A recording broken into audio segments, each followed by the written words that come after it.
O cafezinho caiu no gosto do brasileiro e hoje faz parte do cardápio diário.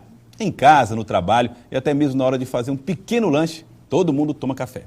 Agora, a boa notícia, pesquisas recentes apontam que o café ingerido em quantidades controladas pode regular o funcionamento do organismo.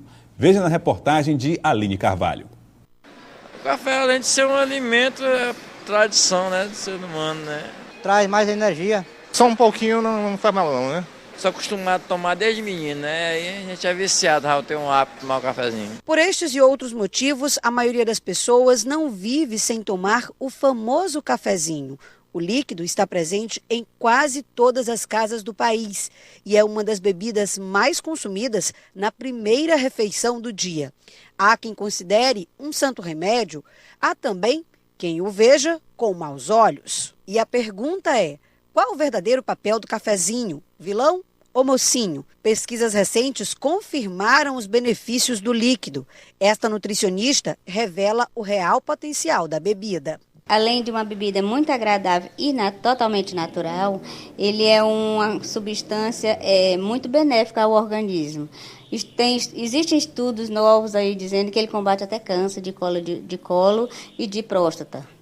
E outros, ele provoca um bem-estar e aumenta a resistência cardíaca. Mas também alerta para o consumo em excesso. A recomendação diária do café é de 3 a 4 xícaras diária e nessas 3 a 4 xícaras tem o conteúdo dele é de 500 miligramas de cafeína. Você excedendo este conteúdo, você pode vir um ataque cardíaco ou ficar bastante elétrico, não conseguir dormir, dependendo do organismo da pessoa, né? Se for um adulto, a recomendação é essa, se ultrapassar ele já vai ficar uma pessoa elétrica, muito excitada. E se for um idoso, pode provocar até um ataque cardíaco. Tá aí então, o consumo do café e seus benefícios. Olha, aqui ao meu lado está Antônio Barros, que é médico gastroenterologista, já está aqui conosco e vai nos ajudar a entender esses benefícios e os malefícios do cafezinho. E você pode tirar suas dúvidas através do telefone 31 31 17 50. Bom dia, doutor Antônio Barros. Bom dia. Bom, doutor, eu vi aqui já nessa nossa matéria que nós exibimos, nós vimos pessoas dizendo que tomam café desde criança, desde menino. Isso é um hábito saudável, doutor? Olha, o café é uma substância muito polêmica, porque, como foi falado na reportagem, existem estudos mostrando benefícios do café e como existem também algumas situações em que o café também pode causar malefícios. Então, um deles é que, geralmente na infância, mulheres grávidas, há uma recomendação de, no mínimo, moderação. Moderação. No caso de mulheres grávidas, por que essa moderação? Porque o sistema cardíaco do feto, ele está em formação. Então, o café, ele estimula o ritmo cardíaco, né? Então, podendo aumentar o risco de arritmias cardíacas. E como o feto é muito sensível, então mesmo pequenas quantidades poderiam precipitar situações como arritmia cardíaca. Nós vimos aí um dos nossos entrevistados aí na rua dizendo que sente uma energia, dá energia ao café. Seria justamente por consequência dessa aceleração do ritmo cardíaco? Não necessariamente, porque o café também é um estimulante do cérebro, do sistema nervoso central. E nisso aí ele pode ter malefícios ou benefícios. Vou dar 2 exemplos. Pessoas, por exemplo, que têm problema de insônia, devem evitar o café. Porque Tomou café, não dorme mais. É uma causa de insônia, principalmente quando consumido nas horas que antecedem aquela que a pessoa está querendo dormir. Mas, de manhã, por exemplo, é um hábito tão difundido que a primeira refeição do dia nós chamamos de café da manhã. Então, as pessoas, às vezes, para despertar melhor, para ter um dia mais ativo, às vezes o café, iniciando o dia, pode trazer esse benefício. É ideal, porque existem algumas consequências para o sistema digestivo, problemas gástricos provocados, se relata isso, né? Provocados pelo café. Consumir café como um dos primeiros alimentos pode ser prejudicial nesse sentido? Na verdade, em relação ao estômago, ele aumenta um pouco o conteúdo de ácido, podendo favorecer o refluxo de ácido, né? E causar para algumas pessoas azia. A recomendação é que as pessoas que têm e percebem esse sintoma com o consumo de café devem evitar ou diminuir o seu consumo. Mas, no geral, em pequenas quantidades, não costuma causar assim, tanto problema. Agora, doutor, o café ele costuma ser um remédio para a tensão, principalmente no ambiente de trabalho. Todo ambiente de trabalho tem uma garrafa de café. Então o camarada trabalha um pouco, toma café. Trabalha mais um pouquinho, se estressa, toma café de novo. Isso pode ser prejudicial? O café consumido em excesso, porque ele é muito estimulante, às vezes pode causar transtorno de ansiedade, agitação psicomotora, mas as pessoas usam muitas vezes para estimular pessoas que querem estudar até mais tarde, bebem café. Tem muitas bebidas, não somente o café, que contém cafeína também, como alguns chás, alguns refrigerantes, alguns energéticos.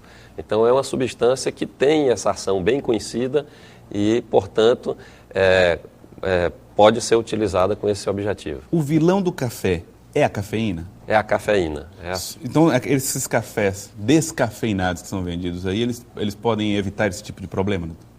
Isso, eles minimizam, porque eles retiram a quantidade de cafeína, que é a principal substância ativa do café. Inclusive, em alguns países do mundo árabe, o café foi proibido durante muito tempo, que foi considerado uma droga, porque o café ele causa também fenômenos de dependência. Então, as pessoas que bebem café com muita frequência, elas têm dificuldade de parar de beber café, porque sentem, às vezes, dor de cabeça e outras manifestações. A tal abstinência. Mas mesmo esses países, depois, voltaram a permitir o café. Doutor, olha, tem umas perguntas que chegam pelo telefone, 31 31 17 50. O Anastácio, ele diz o seguinte: quando tomo café, sinto o corpo tremer. O que é que isso significa? Porque, por ação de estimular o sistema nervoso central, às vezes ele pode causar um pouco de tremor. Não é em todo mundo. Não. Bom, se café faz bem à saúde, pois se café não faz bem à saúde, por que quando não tomo café sinto dor de cabeça? Uma das manifestações que eu falei, ele pode ser uma causa de dependência. Mas de uma maneira curiosa também, o café está presente em muitos remédios para dor de cabeça. Né? Então a cafeína, ela tem uma ação que ela potencializa os remédios para dor e elas são usadas às vezes para enxaqueca. Já existem os comprimidos com cafeína, com né? cafeína. Agora, é porque ele dilata vasos, ele é vasodilatador, quer dizer, ele dilata os vasos. Isso, ele tem uma ação vasodilatadora para o cérebro. Então, especificamente para o cérebro. Para o cérebro, os vasos intracranianos. Então, diminuindo realmente as manifestações de enxaqueca, por exemplo. O senhor falou que existe uma crise de abstinência. A pessoa parou de tomar café, ela tem alguma sensação, aquelas que tomam com muita frequência. No caso das mulheres grávidas, por exemplo, que descobriram a gravidez, como é que elas devem fazer essa retirada do café? Deve ser uma retirada gradual. Elas vão, o que a gente chama de desmamar. Elas vão aos poucos diminuindo a quantidade. Se bebiam 3 xícaras por dia, diminuem para 2, logo em seguida para 1. De fato que em pouco tempo elas evitem realmente o uso de café na gravidez. Nós conversamos com Antônio Barros, que é médico gastroenterologista, que conversou conosco a respeito desse nosso hábito de tomar café toda hora e a todo instante. Doutor, muito obrigado pela sua participação aqui no Notícia da Manhã. Muito grato e um bom café da manhã para todos. Muito obrigado, doutor.